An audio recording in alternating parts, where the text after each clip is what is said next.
Today we are tasked by our collect to read, mark, learn, and inwardly digest a lot. Instructions from two community leaders on catastrophe, a distraught song sung out for comfort, an emotionally charged parable that is difficult to separate from its illustrations of slavery and finance. The parable also happens to feature my family, the 5 talents. I won't be trying to pull too much meaning out of that coincidence.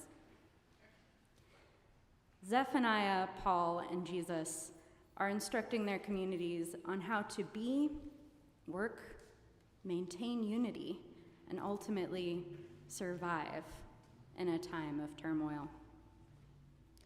Jesus and Paul, and less directly Zephaniah, urge the people they love to be ready, to be careful, and to deftly navigate the systems that constrain them.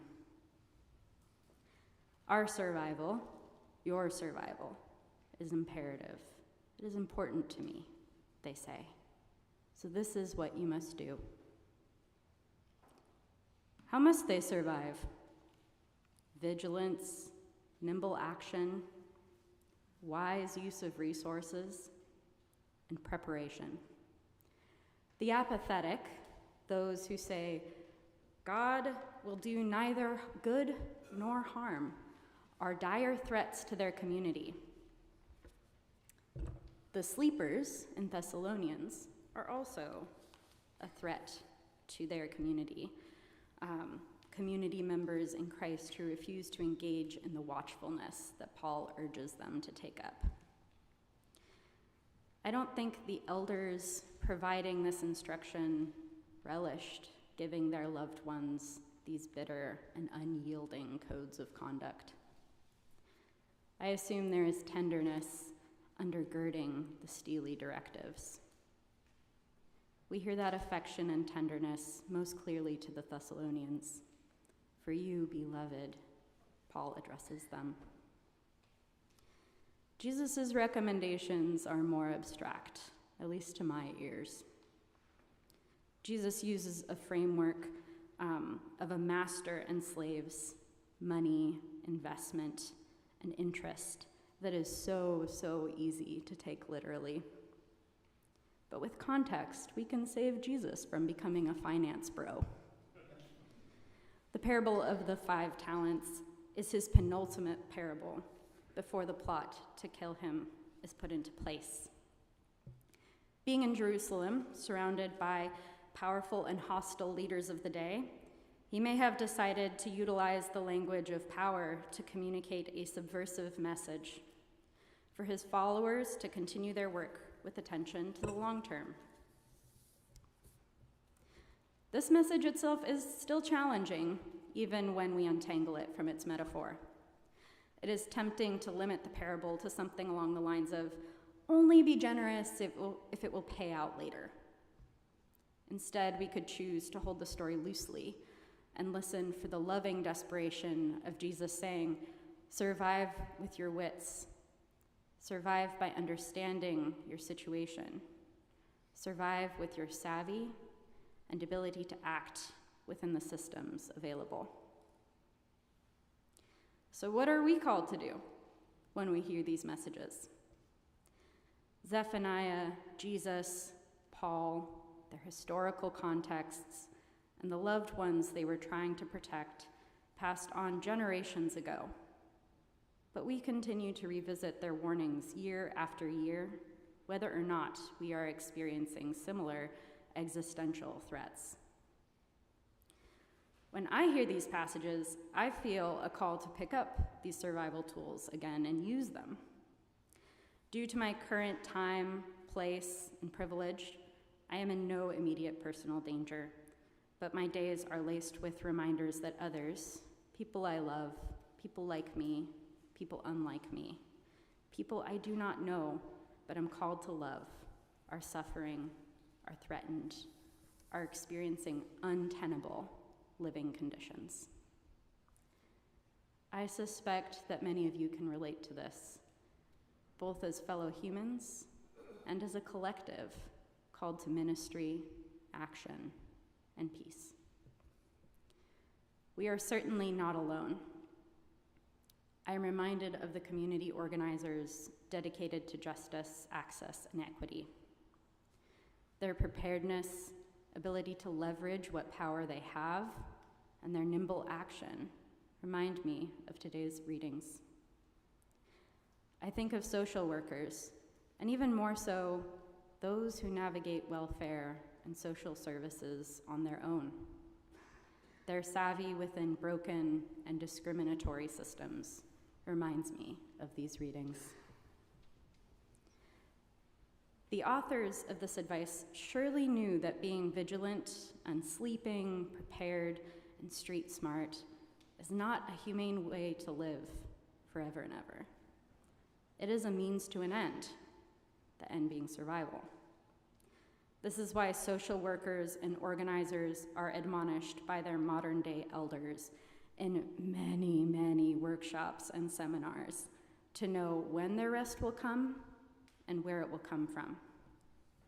Although the realities of accomplishing this are more complicated, especially for those who must simply carry on because of the existential threats they face.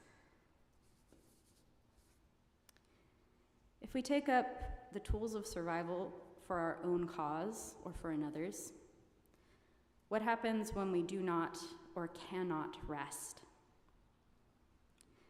In my experience, it can turn life into an unforgiving, unending watch as those sleeping around us become a nagging source of disdain. How dare they sleep when I am unable to put down my vigilance? Don't they care about our ministry? Don't they watch the news? We become unforgiving of ourselves and others, not allowing for the slightest slip. This is a hard place. It is a place where there is no space for growth, reconsideration, or mistakes. There is only the watch. When we do not rest or are unable to, God Himself is irritating. Their eternality stands in sharp contrast with our short time to accomplish so much. As the psalm cries out, God seemingly swats away our lives, saying, "Return to the earth. The cycle of life will begin again without your efforts." How is it then that the psalm begins with, "In every age, O Lord, you will be our refuge"? Psalm 90 takes us through a journey from that grand statement of trust and solace in God, to irritation with God, to lashing out at God, and lands on a reasoning with God and a resolve. Teach us to number our days so we can apply our hearts to wisdom. In my short tenure in social services, I found comfort in this hymn. Its emotional arc was a more elegant and poignant reflection of my own feelings. Singing and contemplating its words reminded me that my work, my watch, was finite, and that it was no solo endeavor. God's eternal work of restoration will continue with or without me. I will not finish it all. Not as an individual, not as a single generation, not even as a single community over many generations. I'll admit that from here it seems logical to jump to nihilism, but I would rather wrestle with the mystery of Psalm 90 and take morbid comfort in the fact that my lifetime of work will be a human lifetime's amount of work on an eternal project. Our second source of comfort is each other. Our lives in Christ together includes the comfort of being together. We can also provide mutual reminders that those sleeping around us, as Paul dubs those who do not participate, share in that life too. Yes, we will be called and call each other to watch, to be vigilant, nimble, and savvy. But we must also rest and seek refuge.